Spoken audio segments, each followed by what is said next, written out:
I read somewhere that you said, and I thought it was a really interesting piece about how kind of chefs have supplanted rock and roll stars, and that you said, like, there's... So just to be clear, I was resisting this idea. I was saying, okay. I mean, I feel, that, ever since the days of Marco, there's been this desire to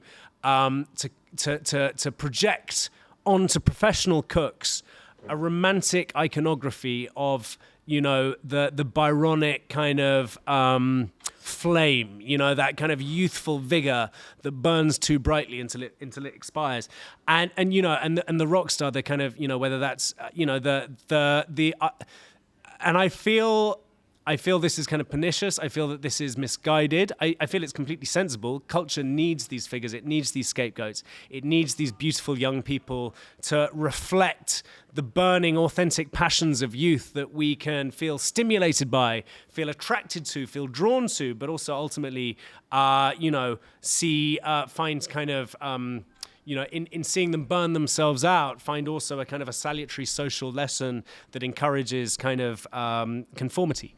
And I think that this is very misguided. I think that, first of all, chefs have more than enough on their plate without worrying about being rock stars. I think also, the fact is, if we want rock stars, we should allow rock stars to exist. The fact is, when I was growing up in London, every single pub had a room where you could gig in the back. London was full of squats where a group of young people could live and very cheaply and jam every day and work in pubs and gig in bars. And, there were 10,000 bands for every good one that made a success. But nevertheless, it was a thriving ecosystem of rock and roll. That simply doesn't exist anymore. Big cities like London and New York can no longer produce rock and roll bands. That's what I was trying. The thread I was trying to pull at is why do you? I think with the vacuum of less amazing bands, we've obliterated the room for culture. We've obliterated the room for culture, and therefore we're now thrashing around for anyone else that we can project and this you need. Think chefs have come in. Chefs are there. Okay. We're there. Right, okay, with you. Yes. Yeah. It's like we still exist. So we've become we're filling that hole at the moment. But it's something I resist. It's something I resist, and it's something that I think reflects poorly upon us. I don't think we should need our young people to destroy themselves in order for us to feel good about ourselves. I resist the idea of the chef as artist. I think the romantic idea of the artist as a creative genius is completely misapplied to chefs. Kitchens are teams. Kitchens are an organic unit of different individuals who come together to create something much greater than they could create on their own. When I opened Brunswick House, it was tiny. It was 10 seats. It was that counter there, and it didn't look like this. It wasn't a bar. This was a big shed full of Lascaux's antiques. It was full of bathtubs that they were repainting and chandeliers they were rewiring before they went into their showroom next door. And I had this corner here, and I had an old second-hand coffee machine. I had a fridge from Argos. I had one induction hob, and I had a semi-functional Blue Seal turbofan oven, which I bought second-hand. And I was the only member of staff, essentially. I mean, I did all the cooking.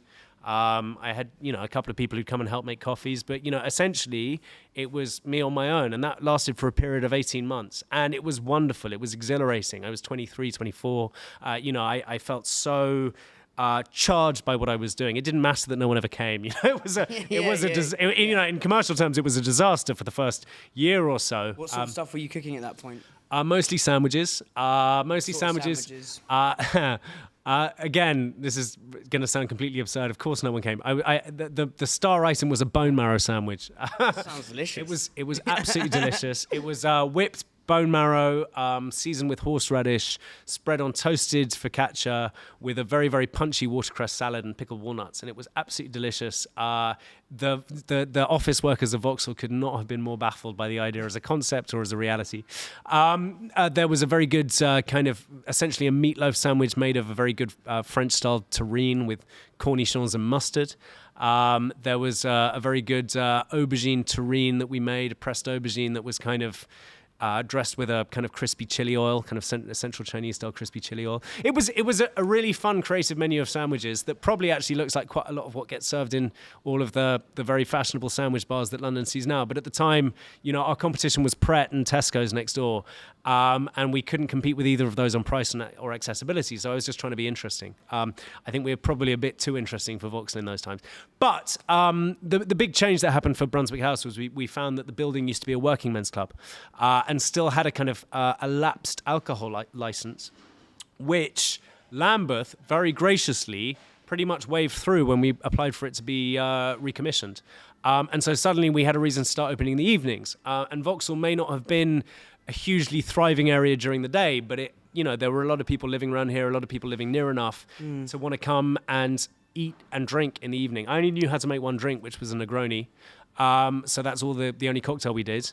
And I didn't really know how you price these things, so we put it on for £5. It turns out that doing a £5 Negroni was certainly more compelling for people than a bone marrow sandwich. And we were very, very full very quickly as a result. And then the menu evolved slightly, and I was doing things like, terrine and toast, grilled sardines, merguez sausage and lentils, very, very simple plates. Kind of slightly in the style of St. John Bread and Wine. I feel like that was a place that I had a huge amount of kind of, I remember, I think it was probably still when James Lowe was the head chef there, but, I was really, really captivated by that place. But I was on my own. And I think spending that long period working on my own, feeling the great exhilaration of doing it unaccompanied, but also fundamentally the loneliness and the boredom of doing it on my own. I have that and the limitations. There were so many things I just couldn't cook that I wanted to cook because I only had two hands. And so ever since then, I've had a very, very deep appreciation that, sure, you can be one sole individual, but there's so little you can do as one person, and there's so much you can do as a team. And so this idea that chefs are these unique creative visionaries kind of leading a team of acolytes, for me, I'm sure there are some cases where that's true. I've never eaten in a restaurant which I found wholly rewarding, which subscribes to that, but it is necessary, it's evidently the case that there are some places that operate on that principle. However, that's not my ethos. My vision is that it's a collegiate team of individuals, all at different skill levels, all at different parts of their career, but all of whom are similarly committed to producing a shared vision of what they think delicious food is, and all collectively investing in that to create a really beautiful experience for their diners. Now, a quick shout out to our wonderful sponsor, Square.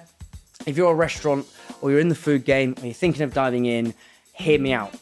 Because running a restaurant, it's not just about great ingredients and it's not just about great vibes. It's payments, staff, menus, online orders, and that's where Square comes in. Their tools are built to make all of that smoother, faster, and let's be honest, less of a headache. Square is the all-in-one restaurant tech system with almost everything you need for day-to-day service, designed to give business owners time back to focus on what really, really matters. With Square, you can manage your business from anywhere, all from one platform, which gives you access to your sales, your bookings, orders, staff management, inventory, and reports. Whether you're a leading fast-paced quick service restaurant or a full-service kitchen, Square lets you spend more time doing what you actually love. Square's purpose is economic empowerment, being the best digital partner through intuitive, beautifully designed tech so their sellers can create the best possible customer experience. Visit square.com to learn how they can help you take your business to the next level.